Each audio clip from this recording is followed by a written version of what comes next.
Okay, so today I want to go over the top 5 things to do before and after your workout. Let's get into it.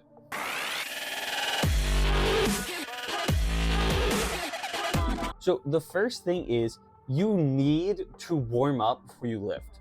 You don't warm up before you lift, you're increasing your risk for injury dramatically. So what does this look like? Let's say you're gonna bench.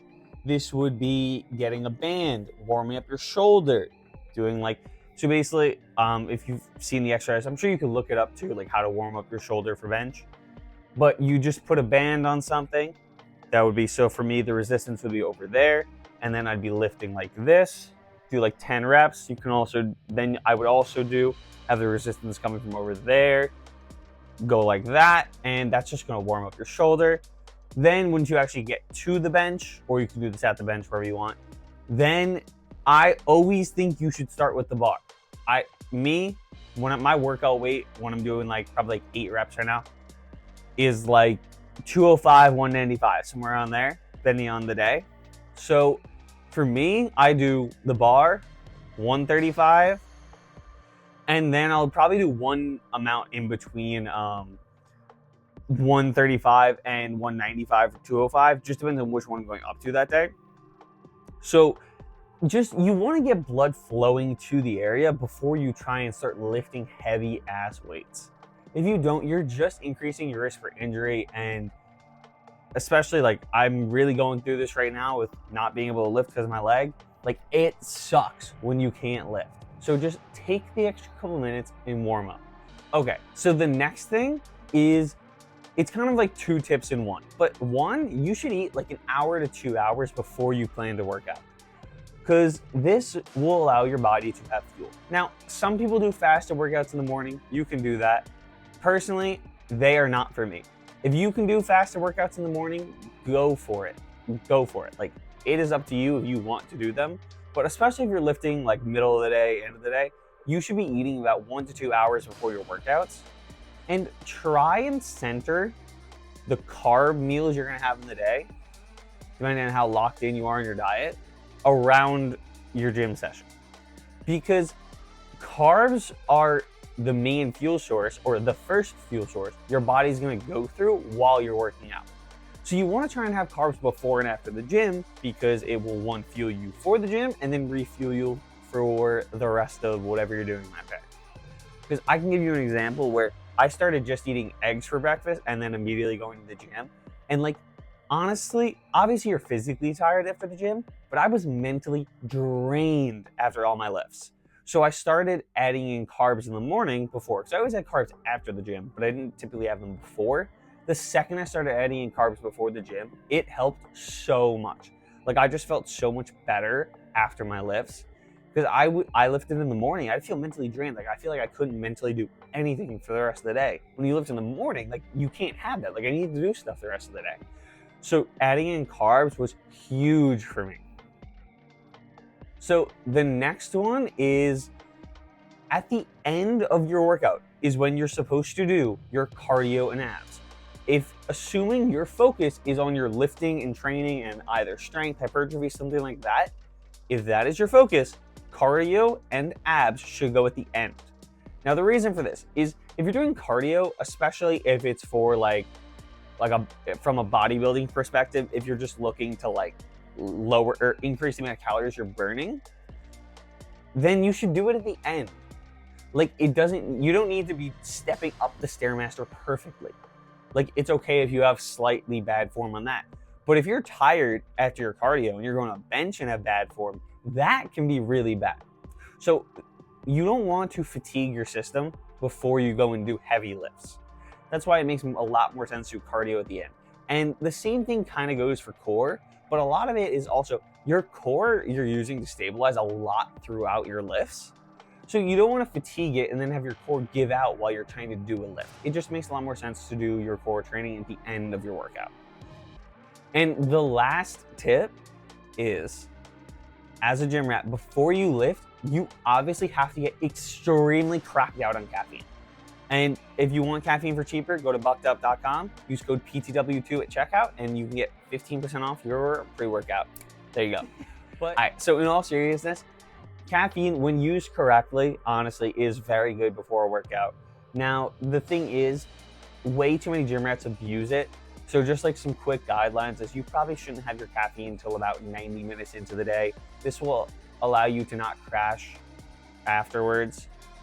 I'm not going to go into explain why, but mechanistically, the way caffeine works, you want to wait 90 minutes into the day. Or 2 hours, 90 minutes to 2 hours. Somewhere around there is around the perfect time to have caffeine. If you don't want it to start messing with your sleep, you should not have it within 10 hours of going to sleep. So if you're going to go to sleep at 10 p.m., don't have caffeine after noon. And what other caffeine tips are there?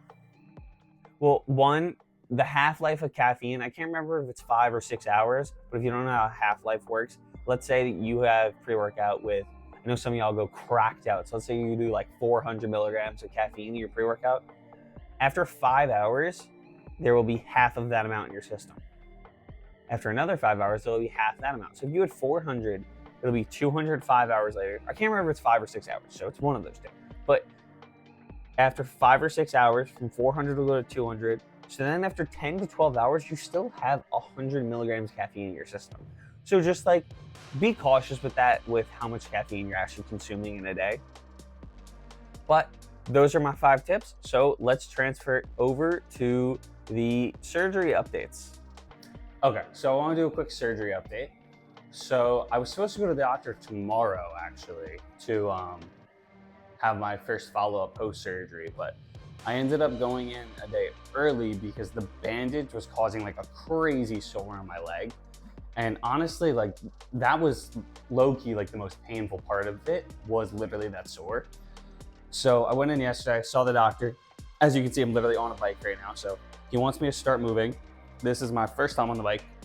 So right now it isn't incredibly painful. It hurts a little bit, but I need to move the muscles and everything. You need to slowly start getting the nerve to settle back in, because it's basically just sitting loose in my leg right now.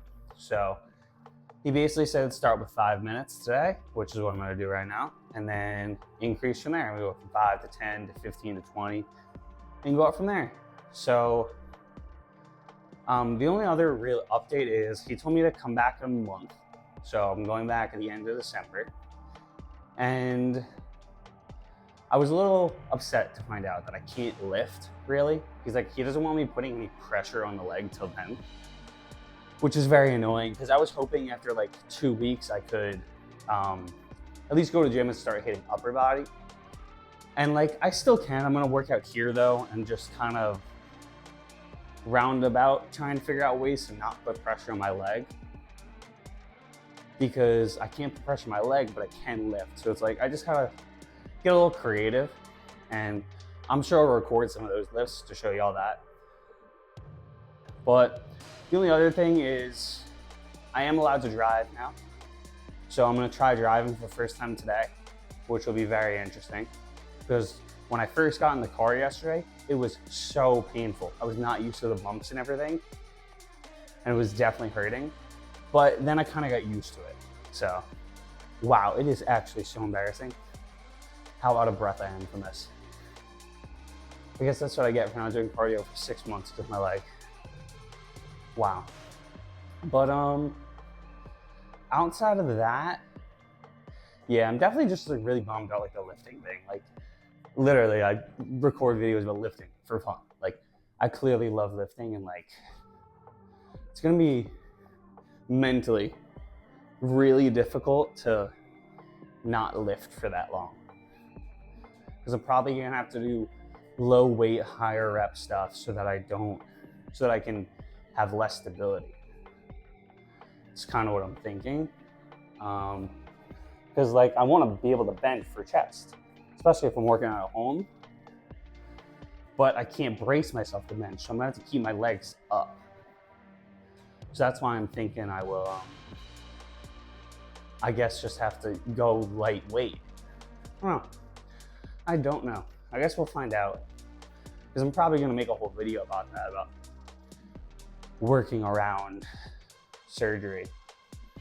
But yeah, I think that's really it for right now. Alright, so I have one more update. So today it's Wednesday, so I was supposed to take the bandage off today, and ended up yesterday because I had the bandage on from Monday, and there was a little blood showing, whatever. Didn't think anything big of it. Took it off today, and I was still bleeding a little bit, so I went back into the doctor for like I don't want to call it an emergency, but like an emergency appointment real quick. Now I have the bandage, as you can see, back on, and that's gonna be on for another week. I had to stop doing the bike, which I'm so upset about, genuinely, because I was finally able to like feel like I was making progress at something, not just like sitting. As well with like the balance, gotta stop that for another week. Honestly, I'm just like really upset about it. Like, I was so ready to get back in and like finally start doing like something, and like immediately the second day it just gets like ripped away from me. And it was so annoying because like when you work out, like you especially notice that if you stop working out, like you're in so much of a better mood. And like I was able to finally today, after I did 10 minutes on the bike this morning before this happened, and like I could feel I was in so much of a better mood, like I was so much happier, and it just gets like ripped away from me like that. Like, genuinely, I'm just so upset right now. But yeah, that's my update, I guess. So no more doing anything outside walking is what it is, I guess. And then as long as it stops bleeding, I can stop putting this bandage on. I get to put it on and off every day, and then hopefully next week I can get back to it. But yeah, that's my hopefully last surgery update till I tell you guys I'm starting to do stuff again.